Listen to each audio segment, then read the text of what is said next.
Hello and welcome to another episode of Damn Interesting Week. We are so glad you've decided to join us. My name is Jennifer Lee Noonan. I'm Angela Epley. I'm Spurr-Chen. I'm Bradley Calhoun. And this was a damn interesting week.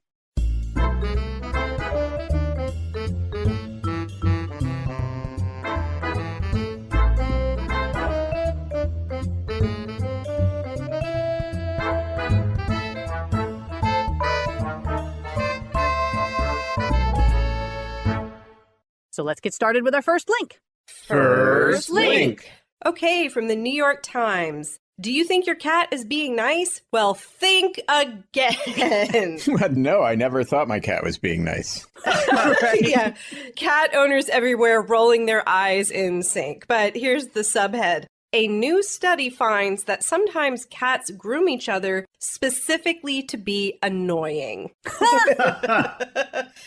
So mutual grooming, which in the science field is called allogrooming, it's very widespread across the animal kingdom. It's found in primates, it's found in birds, horses, it's even found in insects. And the grooming is typically focused on parts of the body that are difficult for an animal to reach on its own, which makes the behavior an act of kindness that supports social bonding and wins friends. So as far as we've known, grooming cats that's mutual has been categorized as affiliative. But a cat behavioral scientist, they were observing their own cats, and this particular pair of cats, Fabio and Giovanni, they were interacting over a favorite napping spot in the sun, and the scientist noticed something. Sometimes one cat would lay on the blanket near the window, and the other cat would come up and start licking it, but in an annoying way.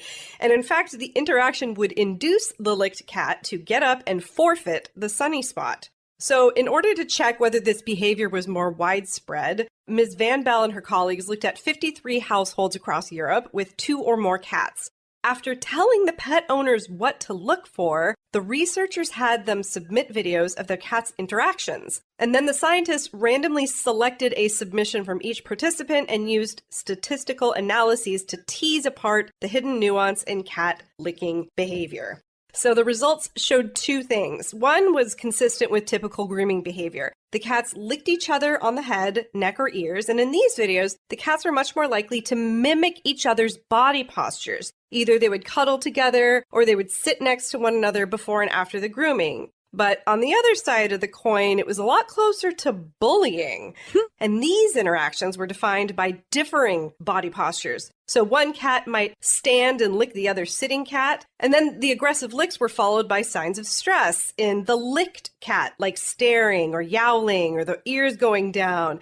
And the researchers suggest that unwanted licks might just be an easy way to jab at another cat without getting into a fight, because while a full scuffle could result in injury, a precisely placed irritating lick might be a safer way to tell your furry friend, buzz off. Yeah, it's an elbow in the ribs. Or my brother poking me until I move. Yeah, there are probably so many versions in the human world. I'm thinking of Mean Girls, where it's like, sure, I'll brush your hair for you, and like pulling a little too tight or something like that. But yeah, I was imagining if your brother like licked you or was like, oh, let me comb your hair, let me wash your ears. Yeah, wash your ears. It's called a wet willy. Now scram. Exactly. Yeah. Next link? Next link. This article comes to us from the BBC. It's titled, What the Middle Ages Can Teach Us About Preventing Burnout. Oh. So the symptoms, John Cassian noted, were always the same. Weariness and hopelessness and brain fog. Quote, a kind of unreasonable confusion of mind that left his colleagues feeling idle and useless and longing for the solace of sleep. If you've ever suffered burnout, exhaustion, or depression, you might be familiar with at least some of these feelings, and you may assume that these afflictions are unique to the pressures of the 21st century. But Cassian was writing in the 5th century AD, and his intended audience were not modern-day executives, but early Christians who had become exhausted by their spiritual labors. Could such accounts shine a light on our modern malaise and even suggest a cure? That's the argument of historian Peter Jones' new book, Self-Help from the Middle Ages, A Journey into the Medieval Mind, which offers a fascinating glimpse into the ways that therapist priests, which is Jones' term, would guide their flocks out of spiritual anguish. Jones was inspired to write the book after his own crisis, the coldest winter of my life, according to him. For reasons that he still finds hard to fathom, he had accepted a role as chair of history at the University of Noonan in Siberia. The temperatures were so low that he lost all feelings in his legs after spending just 20 minutes outside. Oh my gosh. He was struggling with the language and desperately missing his family in Dublin. As he started formulating a new course on the 7 deadly sins, he started reading echoes of his own unhappiness in the medieval accounts that he was studying. The deadly sins, Jones explains, do not appear in the Bible but were formulated by early Christian thinkers such as Cassian. They were then refined by Pope Gregory the Great, who, as Jones writes in his book, thought they would be the perfect tool for mapping out the troubles of the mind. This framework comprised, you probably know them, pride, envy, anger, sloth, avarice, gluttony, and lust. I mean, I'm a little offended that you think I know them, but yeah, I did know them. By the 13th century, a series of popular manuals had emerged to guide the priest-therapists in the best ways to help their parishioners overcome those issues during confession. Jones says, when you look at the materials, the picture looks a lot like therapy. Rather than admonishing the congregation, they encourage a conversation that's quite probing and nuanced. So, sloth offered the best match for Jones' feelings in Siberia. Today we might recognize the word as being associated with willful indolence or laziness, but medieval writers recognized the emotional void at the heart of the affliction. Known at the time as acedia, A-C-E-D-I-A, it encompassed an absence of love, a paralysis of care, a vacuum of the spirit. Jones reports finding great resonance in one 13th century text known as MS 306 in Trinity College, Dublin. The author describes acedia as standing in the middle of a rushing river, facing a current that froths and beats at my legs, but without the energy to move forward. Meanwhile, the writings of the Ark poet, an anonymous author from 12th century Germany, detail the enormous frustrations of his job as a bureaucrat with complaints that could resonate with any modern executive. Jones says his poems were about working nonstop in a futile job that is petty and pointless. Jones is by no means the only historian to find these parallels between medieval and modern ailments. In her book Exhausted, cultural historian and executive coach Anna Katharina Schaffner draws a direct connection between the acedia described by medieval Christians and modern-day burnout, the symptoms of which included the tendency to comfort eat and pursue mindless distractions in place of meaningful work. Ooh, triggered. Yeah. She writes, it's a classic vicious circle. The ascetic become ever less able to meditate and to contemplate things of a spiritual nature, while their ill-chosen strategies for restoring their energy aggravate their condition further. In that sense, they're just like us. Yeah, I like ill-chosen strategies. That pretty much sums it up. Yeah. So what were the solutions? The author of MS 306 offers an elliptical biblical allusion. He wrote, whether you like it or not, the Jebusites live within your borders. You can subjugate them, but you cannot exterminate them. So the Jebusites were an ancient tribe that had once invaded Jerusalem and were impossible to expel. And in this way, the author is advising someone with acedia to learn to live with their feelings without fighting them. William Peraldus's treatise on the virtues and vices take a similar tack. He told us to remember that the field that grows over with thorns will one day bear fruit. To reorient our thinking, Peraldus suggests finding a strong mountain, some kind of higher purpose that will see you through the tough times. You need the support and strength of somebody that you love or something that you love to get you through, explains Jones. Jones worries that in conversation without the gravitas of the original sources, these things can sound trite, but his summaries are very reminiscent of today's treatments for burnout and other emotional issues. Acceptance and commitment therapy, for instance, encourages us to acknowledge our emotions without trying to change them.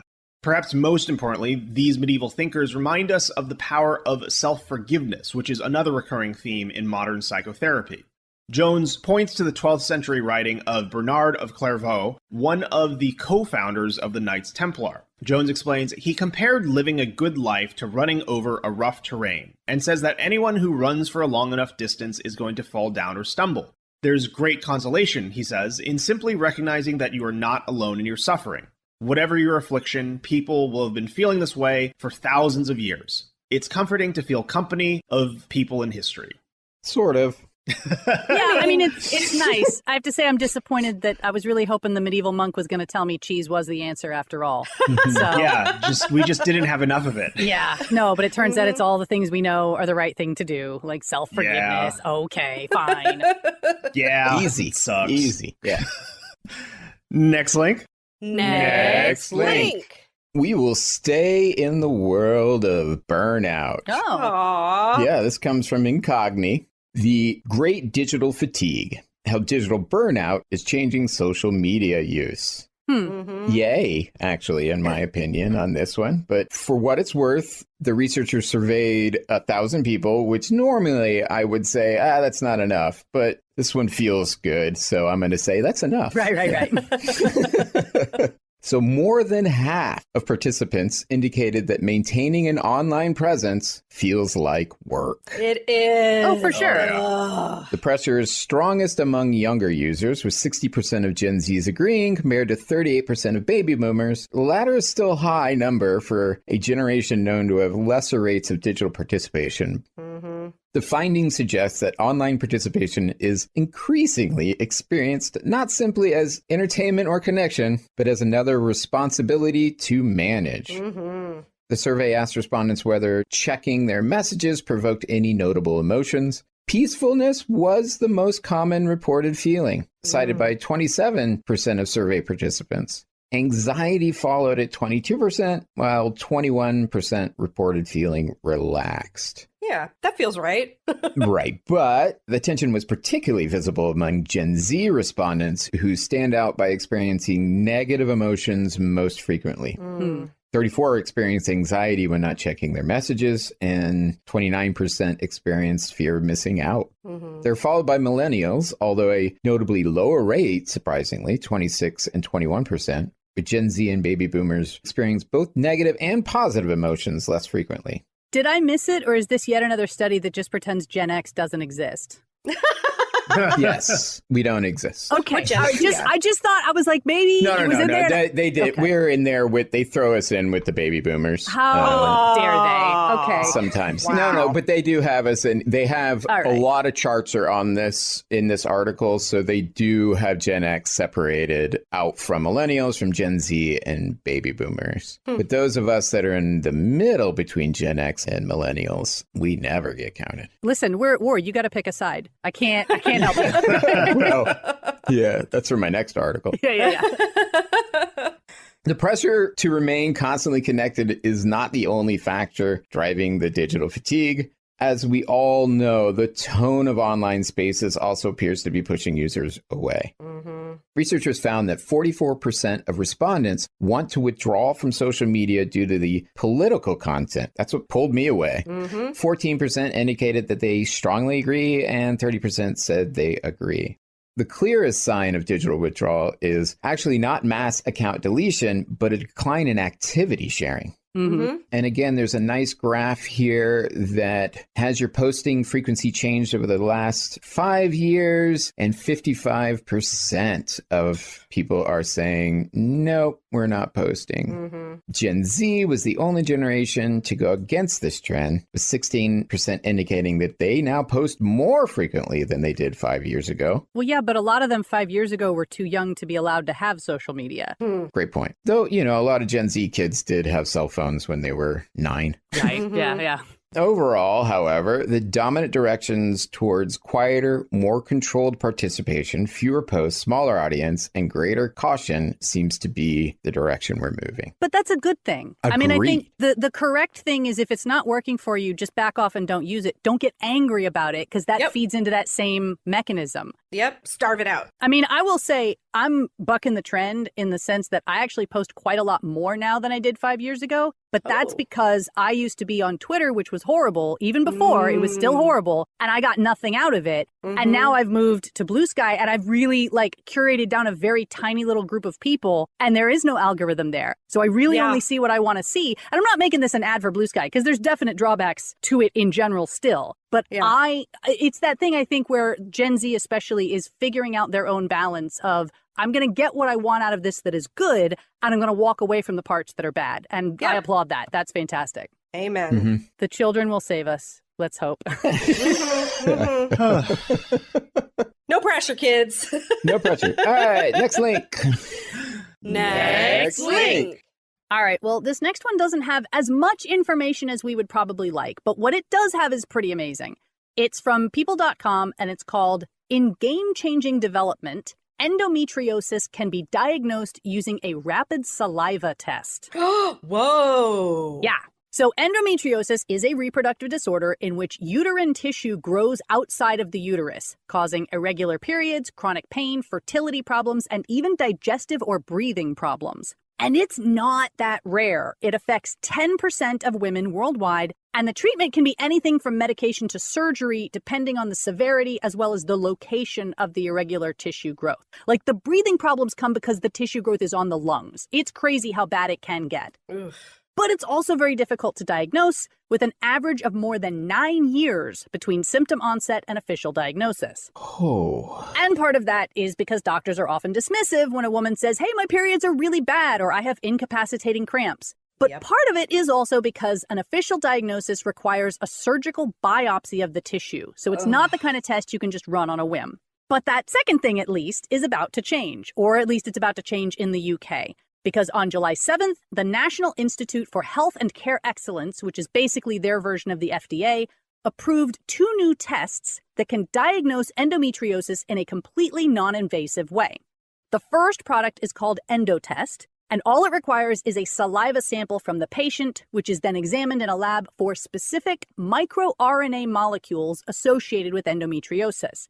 So these are not the full-stranded RNA segments that actually code for our genetics, but instead they are short pieces of non-coding RNA that affect silencing and regulation of our existing genes, primarily by destabilizing and breaking our traditional mRNA strands. And the article goes into none of that. This is just stuff I looked up. But the end result is that certain bits of microRNA have been connected to genes that are known to affect certain diseases, and it is apparently much easier to look for specific microRNA bits rather than doing a full genetic test. It's also more accurate because having a gene may or may not mean it's active. But if you have these bits of microRNA floating around, you can be pretty certain that the related gene is being silenced.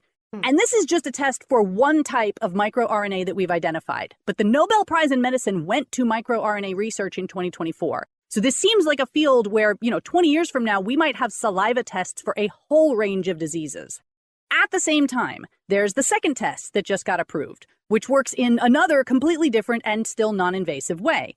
That test is called EndoSure, and it works by measuring electrical signals in the gut using sensor pads placed on the exterior of the abdomen. Like, it's basically an EKG, but on your stomach. Wow. So on the one hand, this one requires a little more equipment in the presence of the patient rather than sending something off to a lab. But it has the advantage of greater speed, because with EndoSure, the patient has to fast for about 8 hours beforehand, but then the test itself only takes 45 minutes. And again, there's no information here in the article on what electrical data this test is collecting or how it differs from a normal person's baseline signals. But the bottom line is that both of these options are 1,000 times better than a surgical biopsy. Yep. Now, the article also says nothing about when or if these will be approved in the U.S. Right now, they're actually in a provisional stage in the UK where they're approved for certain providers over the next 3 years while they collect more data about how well they're working for those patients who receive them. But I will say this. If they have applied for U.S. approval and are still waiting, the old men at the FDA should really be more excited about this. Because even though it doesn't apply to their bodies, which has historically meant they do not care, getting these women out of the 9-year diagnosis loop and freeing up surgical biopsy beds means everyone gets faster care. So, be selfish about it. This is good for you, too. Nah. Yeah, but it's about women, so... Things that are for everyone is not how selfishness works, though. That's right. And, your painful periods are really just punishment for the apple. So, you deserve it, right? Oh, God. Brutal. How exciting, though. Theranos was kind of a ripoff, but I guess saliva was the ticket instead of a single drop of blood. Right. Well, and the trick is you can't test for everything. Like you have to say, I'm looking for this specific microRNA that we have done the research on to say we know it's associated with this disorder. So like lots of disorders that are not clearly having a genetic cause, they aren't going to necessarily be discoverable through this method. At least we can spit on something and let that count for something now.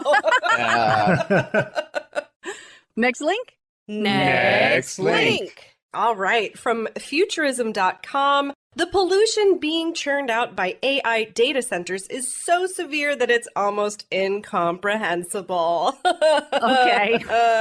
I know, kind of doomy, but the extent of this polluting activity from AI data centers is really confounding. There was a climate action group called Floodlight, and they found in a recent investigation spotted by Wired that Texas has become the epicenter of the United States' current obsession with constructing data centers. Companies are exploiting regulatory loopholes as they construct new facilities powered by pollutant-spewing on-site gas plants. And this is basically a shadow grid of custom power plants. And the rate of growth of these, some of which are big enough to fuel entire cities, is so enormous that the only global entity installing more gigawatts of gas plants than Texas is China. And that's according to environmental group Global Energy Monitor. So on a national scale, scientists are still racing to wrap their heads around the environmental footprint of our new AI obsession. According to Cornell researchers, they found that at the current rate of AI growth, the industry could represent 24 to 44 million metric tons of carbon dioxide emissions by 2030. That's the equivalent of adding 5 to 10 million cars to U.S. roadways. All right. Meanwhile, ongoing projects like the one in Abilene, Texas, they are obtaining environmental permits that are usually reserved for small businesses like a gas station or a dry cleaner.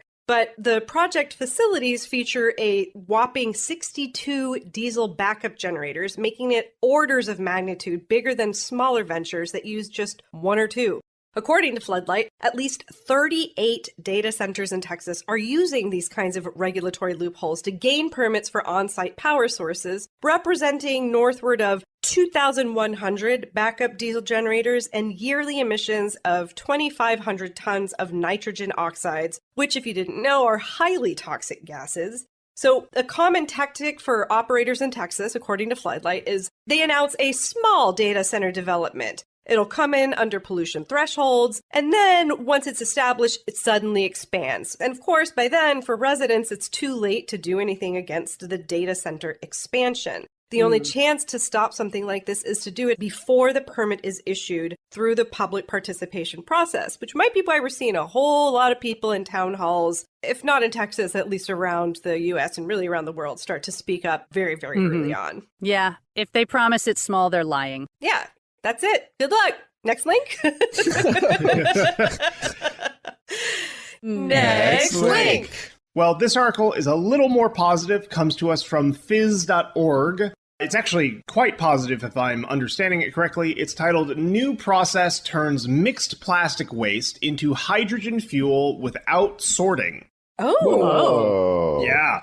So most recycling processes require plastics to be sorted by type first, a step that's both labor intensive and costly. As a result, only 9% of discarded plastic is actually recycled, while 79% is dumped in landfills, and another 12% is incinerated, releasing carbon dioxide in the process. Now, a team co-led by researchers at the UCLA Samueli School of Engineering and Ewha Women's University in South Korea has demonstrated a new chemical approach that converts a mixture of the three most common plastics directly into high-purity hydrogen fuel at temperatures far below conventional gasification.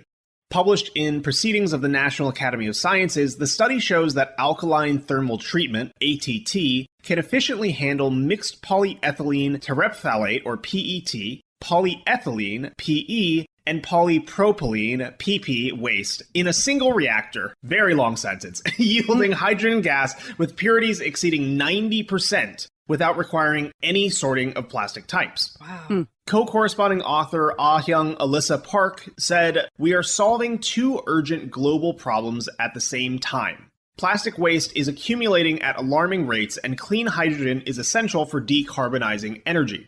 Unlike PET, polyethylene and polypropylene were initially less effective at producing hydrogen gas because they consist entirely of carbon-hydrogen bonds and are chemically inert under alkaline conditions. To activate them, the researchers developed a thermal oxidation pre-treatment in which the plastics are briefly exposed to mild heat in air before the main reaction. That step introduces oxygen-containing functional groups into the polymer chains, creating reactive sites where the alkaline treatment can work.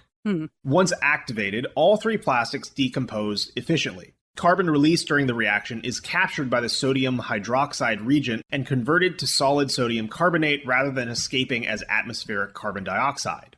The sodium carbonate can in turn be converted to calcium carbonate using a simple recovery process, permanently fixing the carbon in a mineral widely used in industries that have traditionally been carbon intensive.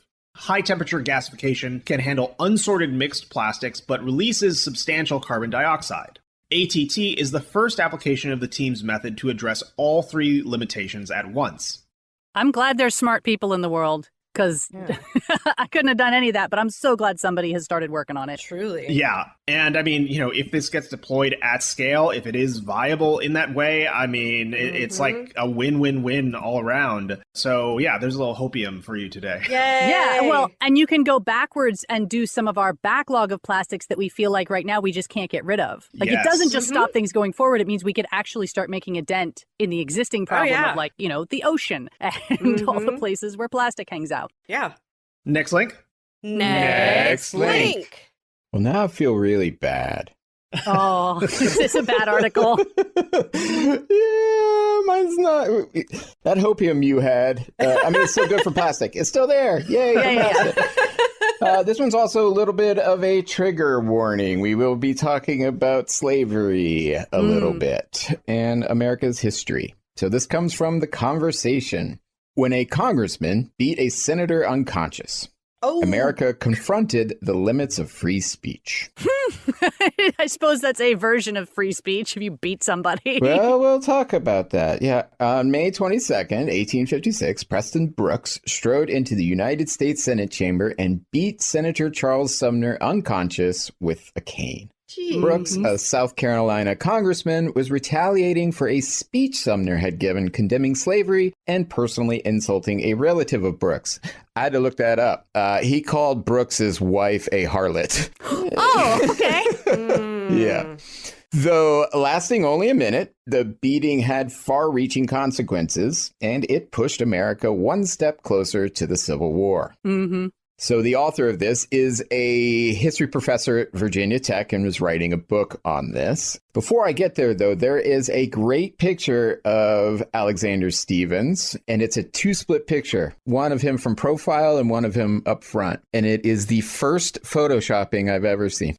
I mean, obviously it's not photoshopping, but the side profile, he is wrinkly. You can tell how old he is. And in the front profile, no wrinkles on his skin at all. Yeah, they brushed it out. Except they forgot his hands. So his hands look like an 80-year-old's hands. It's pretty funny. I thought you were going to say with the side shot and the front shot, it looked like a mug shot. Like, So Northerners denounced the caning as an attack on Sumner's right to free expression. Even if they thought Sumner's abolitionism was too radical, as most white Northerners did in 1856, they believed a U.S. senator had the right to say what he wanted without violent reprisal.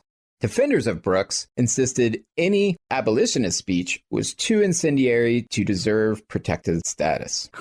Brooks' hometown newspaper in Edgefield, South Carolina, berated Sumner for prostituting the principle of freedom of speech. Wow. The argument between supporters of Brooks and Sumner was not isolated to the caning incident. Societies throughout history have punished language deemed inciting or slanderous. In the United States, by the way, this idea of free speech is virtually untouchable became mainstream only in the 20th century. So Alexander Stephens, future Confederate vice president, justified the caning by saying, "I have no objection to the liberty of speech, when the liberty of cudgel is left free to combat it."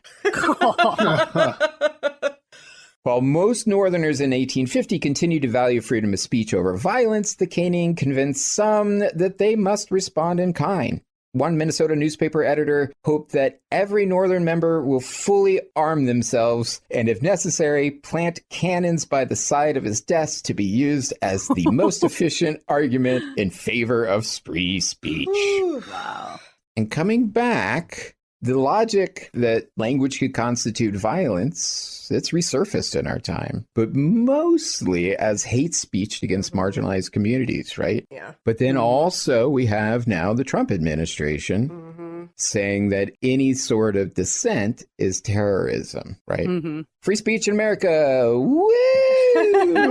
Right? Who gets to say who, what to whom? And are there words that can justify violence? We've been polarized here for 170 years. Yeah, we're not done yet. We got some time. And I do think there's a difference. Like they noted, he called his wife a harlot, but they're like, that wasn't the speech that I had a problem with. It was the fact that you said abolition is a good thing. Like those are two very different things. One's a personal attack and one's a basic political statement. And I think we still don't do a good job of saying what's a personal attack versus what's a political statement. So clearly we're not doing any better. I will say all of our congressmen are more fragile than they used to be. Like life expectancies were not what they are today. And all of these congressmen during the Civil War were like 40. So, you know, you guys start beating each other now. I think it ends real quick. Yeah, lots of broken hips. Yep. But new congressmen? Women, maybe? Well, that's when like the buff congressman trope comes in. Yeah. Where like the guy basically comes in, he's like, I'm strong enough to maintain. You guys are racing to idiocracy a little bit too fast. Hold up there. I mean, come on, the faster we get there, the faster we can get past it, right? Maybe we switch our order of these and we put ways at the very end. Right. Get the hopium on the closing note. No, man. No. We're strong enough. We're going to rip that Band-Aid off. That's what we're going for. All right. Well, that is all we have time for today. We're so glad you've joined us. Some of the articles we did not have time to get to today include The Accidental Cartel Queen, How Rare is a Four-Leaf Clover Really? And seagulls are getting drunk on flying ants and stumbling into traffic. So all that and more, plus everything we talked about today, can be found on damninteresting.com. If you like our podcast and want to support us, you can do so at patreon.com/damninterestingweek. In the meantime, my name is Jennifer Lee Noonan. I'm Angela Epley. I'm Spurr-Chen. I'm Bradley Calhoun. And we hope you have a damn interesting week. Bye-bye.